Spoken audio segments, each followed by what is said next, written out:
तो guys NEET 2025 में अब सिर्फ 120 डेज यानी कि आपके 4 महीने बचे हैं।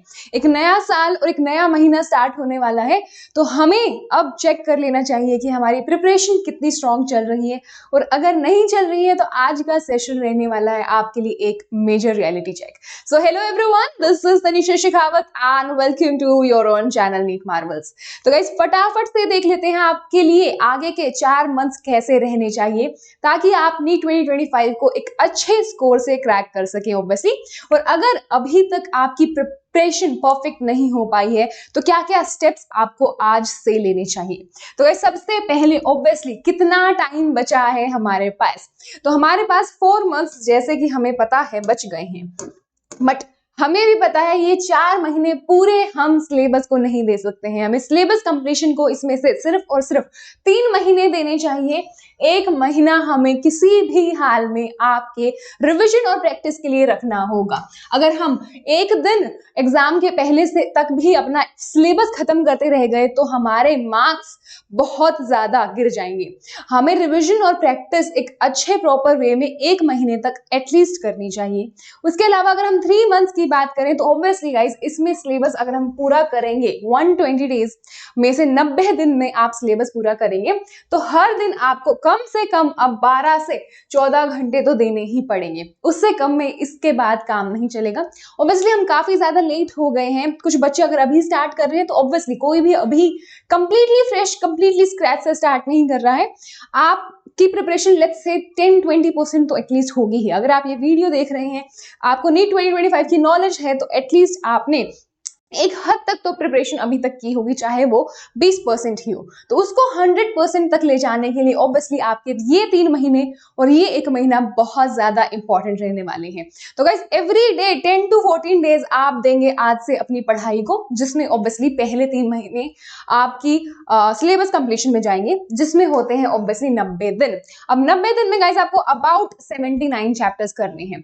अब ये 79 चैप्टर्स भी काफी ज्यादा सब्जेक्टिव है। कुछ लोग अगर सिलेबस पूरा नहीं करना चाहते, कुछ लोग अगर फिजिक्स का पूरा सिलेबस नहीं करना चाहते, कुछ चैप्टर्स छोड़ना चाहते हैं, तो उसके हिसाब से भी हम आगे की स्ट्रेटजी अभी आज के सेशन में देख लेंगे।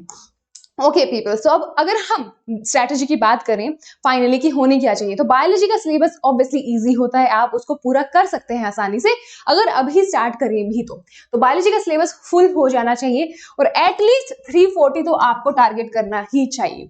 अब अगर लेट्स से कि आपकी बायोलॉजी काफी ज्यादा स्ट्रांग है, फिजिक्स थोड़ी वीकर है या फिर केमिस्ट्री भी थोड़ी सी स्ट्रांग है और एक सब्जेक्ट लेट्स से इनमें से वीकर है, तो यहां पर आप बायोलॉजी में आराम से 350 प्लस टारगेट कीजिए। उससे कम आपका टारगेट नहीं होना चाहिए, ताकि जो कमी आपकी फिजिक्स में रह जाएगी वो यहां से पूरी हो सके। आखिरकार हमें स्कोर तो एटलीस्ट 650 से ऊपर का लेकर ही जाना है अगर हम अभी स्टार्ट कर रही हो तो। केमिस्ट्री का सिलेबस भी ऑब्वियसली आप फुल कर सकते हैं गाइज, 160 प्लस यहां पे भी आप आराम से टारगेट कर सकते हैं। अगर आपकी केमिस्ट्री थोड़ी अच्छी है बाकी एवरेज बच्चों से तो आप 170 भी टारगेट कर सकते हैं। बट यहाँ पर हम लेकर चल रहे हैं कि जितने भी बच्चे ऑलमोस्ट जितने होते हैं नीट एस्पिरेंट्स, तो उनकी केमिस्ट्री कितने लेवल तक होती है और कितना टाइम अभी आपके पास बचा है, उस हिसाब से अगर आपके 160 भी आ जाते हैं तो एक अच्छा स्कोर है। उसके अलावा अगर फिजिक्स की बात करेंगे तो फिजिक्स में जैसे कि हमने बात की, अगर आपकी मेंटल स्टेट इतनी स्ट्रांग अभी नहीं बची है कि आपके फिजिक्स का हर एक सिंगल चैप्टर करें, तो आप 29 में से एटलीस्ट 22 से 25 का टारगेट तो रखें। अगर आप 29 का पूरा इतना बड़ा बर्डन एक साथ लेकर चले तो क्या पता आपके 15-20 चैप्टर भी ना हो। अगर आप अपना बर्डन थोड़ा कम करना चाहें तो अपना स्कोर 22 से 25 चैप्टर्स का आराम से रख सकते हैं और 150 एटलीस्ट आप टारगेट कीजिए। 10 मार्क्स वहां पे बढ़ा लीजिए, 650 660 तो आपका आराम से सिक्योर हो जाएगा। जिस हिसाब से आजकल कट ऑफ चल रही है ऑब्वियसली ये एक अच्छा स्कोर नहीं माना जाता है, बट एटलीस्ट आपके लिए नीट को क्रैक करने के अच्छे चांसेस यहां से बन जाएंगे। ओके पीपल, तो अगर हम आगे देखें कि रिसोर्सेज हमें इस पॉइंट पे क्या क्या इकट्ठे करके रख लेने चाहिए ताकि हमारा ध्यान बार बार उस तरफ ना जाए और हमारा पूरा फोकस इसके बाद पढ़ाई पर रहे। तो गाइस ऑब्वियसली सिलेबस कंप्लीशन की अगर हम बात करें, पहले 3 महीने में आपको कौन से रिसोर्सेज की जरूरत पड़ने वाली है। तो अगर आप कोचिंग में नहीं है तो ऑब्वियसली आप यूट्यूब से ही अपना सिलेबस कंप्लीट कर सकते हैं with the help of one shots. अभी डिटेल सीरीज का टाइम बिल्कुल भी नहीं बचा है। आपको आगे चल के हम देखने वाले हैं कि एटलीस्ट एक दिन में एक चैप्टर तो करना ही पड़ेगा। ऐसे में आपके पास वन शॉट से ही सिलेबस खत्म करने का टाइम बचता है। ऑब्वियसली वन शॉट्स भी सफिशिएंट होते हैं अगर आप इनफ प्रैक्टिस एंड रिवीजन उसके बाद करें, तो यहाँ पर आप वन शॉट देखकर काम चला सकते हैं, गिवन दैट कि हम बहुत सारा प्रैक्टिस एक्चुअली में करेंगे उसके बाद। तो गाइज यहाँ पर आप वन शॉट्स ऑब्वियसली लेंगे अपने फिजिक्स, केमिस्ट्री और बायोलॉजी तीनों के लिए। अब बायोलॉजी में आपको एनसीईआरटी रीडिंग बहुत ज्यादा करनी है, तो एक अच्छी ट्रिक जो मैं आपको यहाँ पर बताऊंगी, जहां पर आप ऑब्वियसली लेक्चर भी देख सकते हैं, जिससे आपको एक टीचर से कॉन्सेप्ट समझने का मौका मिलेगा और साथ साथ आपकी एटलीस्ट एक बार एनसीईआरटी की रीडिंग हो जाएगी, जिससे कि आपको लैंग्वेज अच्छे से समझ में आ जाए और उसके बाद आप जब खुद पढ़ें तो लैंग्वेज आपके लिए बहुत ज्यादा इजी हो। तो उसके लिए आप जो लेक्चर जो वन शॉट्स देखने वाले हैं बायोलॉजी की स्पेशली, वो एनसीईआरटी बेस्ड होनी चाहिए, ताकि एटलीस्ट आपकी एक बार एनसीईआरटी रीडिंग अच्छे से हो जाए एक टीचर के साथ। ओके गाइस, तो अभी यहाँ पे आपको डेली 150 से 200 क्वेश्चन ऑब्वियसली करने पड़ेंगे।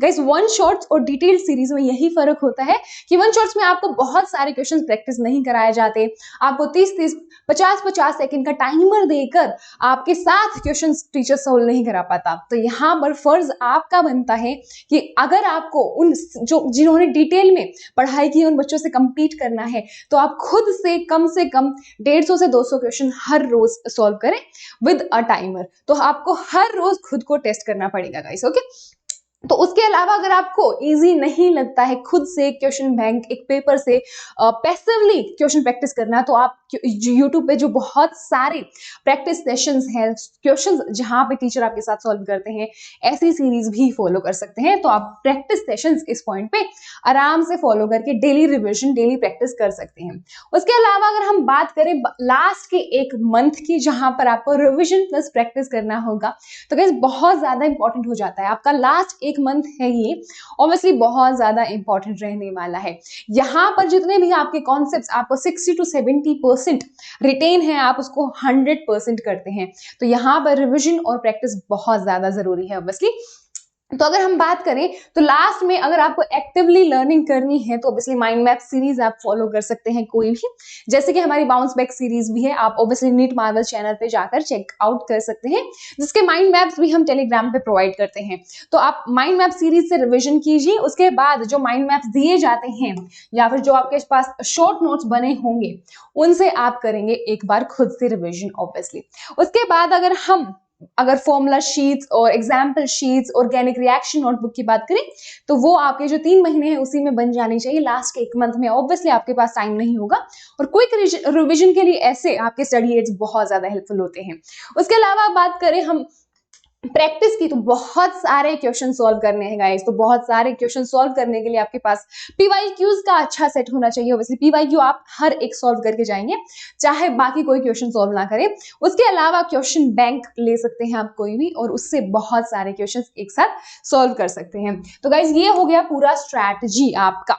तो अब आपके लिए एक चैलेंज हम लेकर आए हैं नीट मार्वल्स ऑब्वियसली, कि आपको जो फर्स्ट वीक ऑफ जनवरी है उसमें अपनी डेडिकेशन टेस्ट करनी है कि आप आखिरकार कितना सीरियस हैं। अगर आप सीरियस हैं तो आपको first week of January this day forward at least हर रोज 10 to 14 आवर्स देने होंगे, और 10 to 14 आवर्स देकर आप एटलीस्ट हर रोज एक चैप्टर तो डेफिनेटली कर पाएंगे गाइस। और इसके लिए हमारा चैलेंज है कि आप 7 चैप्टर एटलीस्ट कर लें 1 से 7 जनवरी के बीच में, जिसमें ऑब्वियसली आपके लिए सब्जेक्टिव है, आप कुछ भी चूज कर सकते हैं।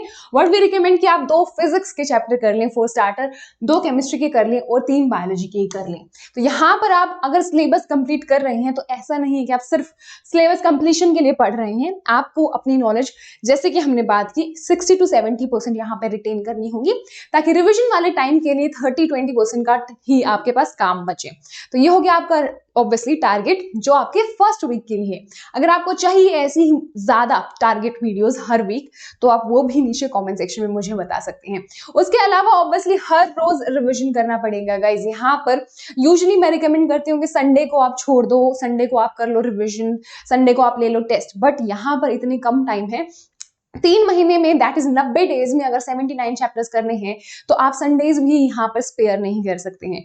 तो आपको रेगुलरली हर रोज रात में सोने से पहले उस दिन जो भी पढ़ा उसका रिविजन करना होगा और उसके बहुत सारे क्वेश्चंस प्रैक्टिस करने होंगे विद अ टाइमर जो कि काम करेगा आपके लिए एक अच्छे टेस्ट का भी और आपको प्रेशर हैंडल करने के लिए, टाइम मैनेज करने के लिए भी प्रिपेयर कर देगा। उसके अलावा जैसे कि मैं बता रही हूँ बायोलॉजी के लिए आपका टारगेट फिलहाल हम रख सकते हैं। अगर आपको फिजिक्स और केमिस्ट्री का चाहिए तो नीचे आप कमेंट सेक्शन में बता देना, मैं आपके सर से ऑब्वियसली पूछ के बता दूंगी। बायोलॉजी के लिए जो मैं टारगेट अभी आपको दे रही हूँ वो है आपकी मोस्ट इंपॉर्टेंट 11th की यूनिट जो कि है guys cell structure and functions, जिसमें आपकी cell the unit of life, cell cycle and division and biomolecules आ जाते हैं। 3 चैप्टर, ये वाले जो 3 चैप्टर है, बिलीव मी गाइस अगर आपने ये वाली यूनिट अभी तक नहीं करी है तो सबसे पहले यही कर लेना। ऑब्वियसली मैंने नीट मार्वल्स पे इसके माइंड मैप सीरीज में, that is bound fact series में 1 शॉट्स डाले हुए हैं। उसके अलावा guys obviously you have to test yourself very much regularly, हर रोज खुद के टेस्ट लीजिए। अभी आपको खुद पे भरोसा दिखाना पड़ेगा और वो कॉन्फिडेंस बिल्ड होगा हर रोज रेगुलरली टेस्ट लेकर। ओके गाइस, उसके अलावा एक बात याद रखनी है, ऐसा नहीं है कि आपने एक वीक पढ़ाई कर ली है 10 से 14 घंटे उसके बाद आप छोड़ दें। आपको कंसिस्टेंसी यहाँ पे मेंटेन करनी होगी, डिसिप्लिन मेंटेन करना होगा।